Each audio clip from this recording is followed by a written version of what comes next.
વલસાડ જિલ્લામાં વરસાદી માહોલ, શહેરનું હાલર તળાવ છલકાયું, તળાવના પાણીએ કિનારો વટાવ્યો, તળાવના પાણી કિનારે આવેલા મંદિર પરિસર સુધી ફેલાઈ ગયા।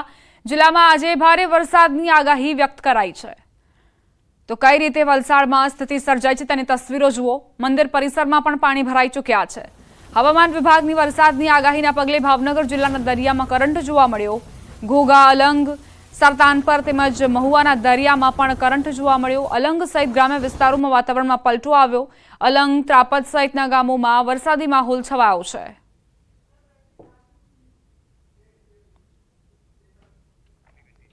ડાંગ જિલ્લામાં અવિરત વરસાદના કારણે પૂરના ગીરા અને અંબિકા નદીઓમાં પૂરની સ્થિતિ સર્જાઈ છે। નદીમાં પૂરના કારણે અનેક માર્ગો પર પાણી ફરી વળ્યા। વહીવટીતંત્રએ સુરક્ષા ગાર્ડ મૂકી લોકોને વૈકલ્પિક માર્ગ આપવા સૂચન કર્યું। અંબિકા નદી પર ગીરા ધોધ સતત ત્રીજા દિવસે તેના રૌદ્ર સ્વરૂપે જોવા મળી રહ્યો છે।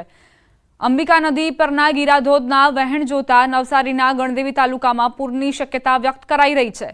ડાંગ જિલ્લામાં સવારે 6 થી સાંજે 4 વાગ્યા સુધીમાં આહવા અને સાપુતારામાં 3.5 ઇંચ તેમજ વઘઈ અને સુબીરમાં 2.5 ઇંચ વરસાદ ખાબક્યો।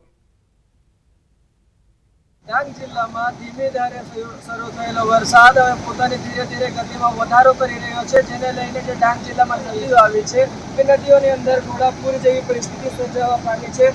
આપણે સીધા દ્રશ્ય પણ બતાવવા માંગીશ કે જે અંબિકા નદી છે, અંબિકા નદી ગાંડી તૂર થઈ છે, બે કાંઠે વહેતી થઈ છે, ત્યારે ડાંગ જિલ્લામાં જે અન્ય નદીઓ આવી છે પૂર્ણા, ઠાકરી સહિત અન્ય નદીઓની અંદર પણ ઘોડાપૂર જેવી પરિસ્થિતિ સર્જાવા પામી છે। ત્યારે ડાંગ જિલ્લામાં કેટલાક લો લેવલ કોઝવે પણ આવ્યા છે, લો લેવલ કોઝવે પણ પાણીમાં ગરકાવ થયા છે, જેને લઈને કેટલાક ગામોના સંપર્ક વિહોણા પણ થયા છે। ત્યારે જે ડાંગ જિલ્લામાં વરસાદ વરસી રહ્યો છે એ વરસાદ નવસારી જિલ્લા માટે આફતનો વરસાદ બની શકે છે, કારણ કે ડાંગ જિલ્લામાંથી જે નદીઓ પસાર થાય છે, અંબિકા, પૂર્ણા, ખાપરી સહિત જે નદીઓ પસાર થાય છે એ નદીઓનું પાણી નવસારી જિલ્લા માટે આફતનું પાણી બની શકે છે। જે વરસાદ વરસી રહ્યો છે, વરસાદને લઈને ડાંગ જિલ્લાની નદીઓ ગાંડીતૂર થઈ છે, બે કાંઠે વહેતી થઈ છે, જેને લઈને નદી કિનારે કે ધોધની સામે જવા માટે વહીવટીતંત્ર દ્વારા લોકોને અપીલ પણ કરવામાં આવી છે। નિશાંત મહાકાળ, ન્યૂઝ 18 ગુજરાતી, ડાંગ।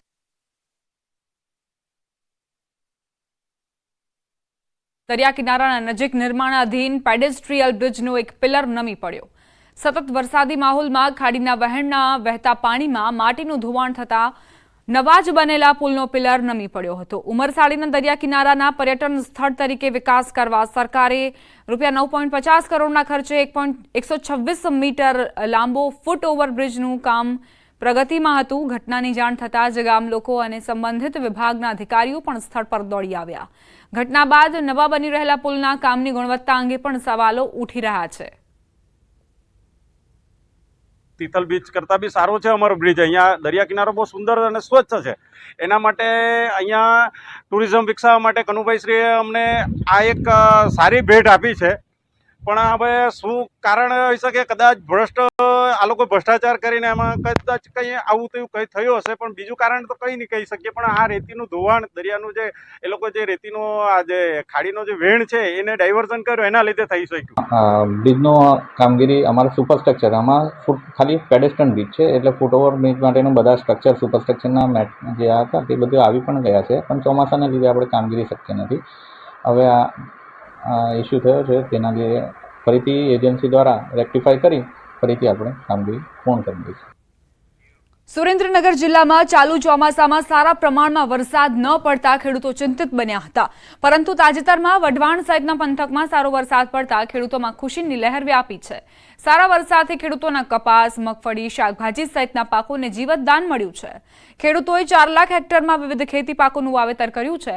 બીજી તરફ જિલ્લામાં અત્યાર સુધીમાં 33% જેટલો જ વરસાદ નોંધાયો છે। આગામી દિવસોમાં હજુ ખેડૂતો સારા વરસાદની આશા રાખી રહ્યા છે। કપાસમાં અત્યારે પારા ચડાવવાનું કામ ચાલતું હતું અને વરસાદની ખાસ જરૂરિયાત હતી।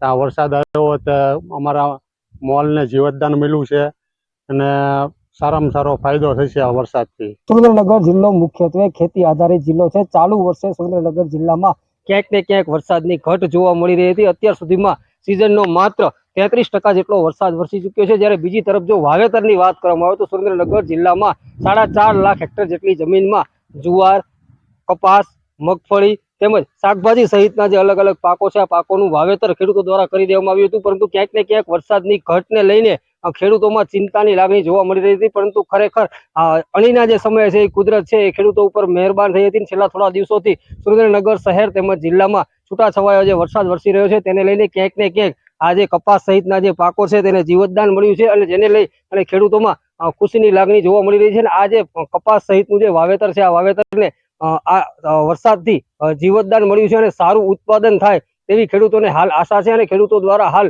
કપાસ તેમજ અન્ય પાકોમાં દવા છંટકાવ અને નિંદામણ સહિતની કામગીરી છે એ શરૂ કરી દેવામાં આવી છે. અક્ષય જોશી, ન્યૂઝ 18 ગુજરાતી, સુરેન્દ્રનગર.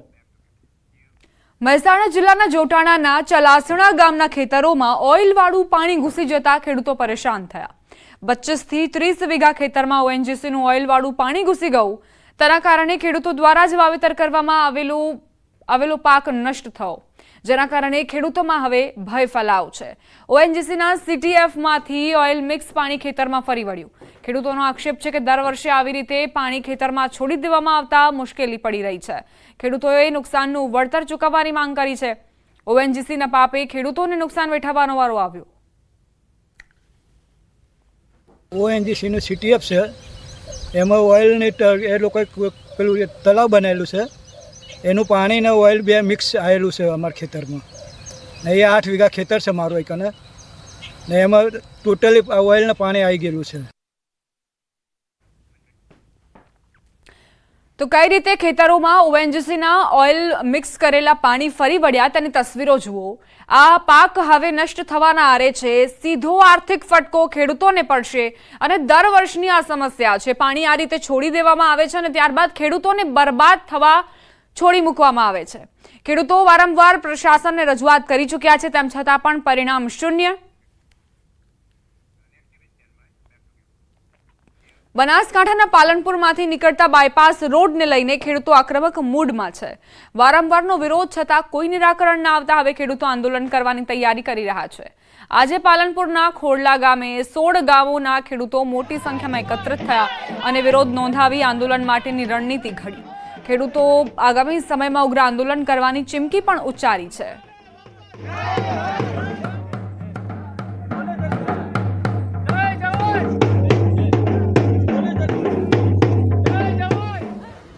ખેડૂત બચાવો ખેતી બચાવોના જે આ સભા રાખેલી હતી એમાં મોટી સંખ્યામાં બધા ઉપસ્થિત રહ્યા, ખેડૂતો ઉપસ્થિત રહ્યા. આવનાર સમયમાં જે તે કાર્યક્રમો માટેની ટીમ નક્કી કરી છે. આવનાર સમયમાં બધાને ખાતરી પણ આપી છે કે અમે બહોળી સંખ્યામાં પરિવાર સાથે હાજર પણ રહીશું.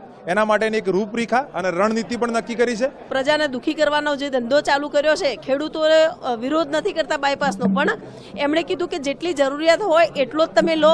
આ વધારેનું તમે જ્યાં કોઈ આખા રાજ્યમાં ક્યાંય કોઈ સંપાદન નથી કર્યું એટલું સંપાદન અહીં કરવાની વાતો છે. આ માટેની જે અમારી માગણીઓ છે એ માગણીઓ નહીં સ્વીકારે તો આગળમાં અમે આનાથી પણ ઉગ્ર આંદોલનો કરીશું અને અમારા પરિવાર સાથે જો અમારે આંદોલન કરવું પડશે તો એની અંદર અમારા બધાના જ પરિવાર સાથે એ આંદોલનની અંદર જોડાઈશું. આ બધા જ પ્રશ્નોનું સમાધાન કેવી રીતે આવે એના માટે સંવાદની જરૂર હોય અને સંવાદ ઊભો થાય એના માટે તો આજે અહીં આવ્યો હતો. તંત્રને આપણે કોઈ રજૂઆત કરશું એટલે આગળ આ વિષય સરકારમાં એને મૂકી અને એનું સમાધાન કેવી રીતે આવે એ દિશાની અંદર કામ કરવા માટે જ આજે અહીં આવ્યો હતો.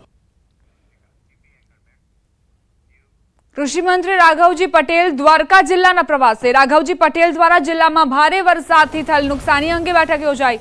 બેઠકમાં ધારાસભ્ય પબુભા માણેક સહિતના અગ્રણીઓ તેમજ અધિકારી હાજર રહ્યા. દ્વારકા સર્કિટ હાઉસ ખાતે યોજાયેલ બેઠકમાં ભારે વરસાદના કારણે થયેલા નુકસાની અંગે ચર્ચા કરવામાં આવી. તો દ્વારકામાં જે અતિવૃષ્ટિ બાદ વિનાશ સર્જાયો, તબાહી મચી, તેને કઈ રીતે ભરપાઈ કરવી, ખેડૂતોને ફરી એક વખત કઈ રીતે પગભર કરવા અને તેમને બેઠા કરવા તે માટે ચર્ચા થઈ.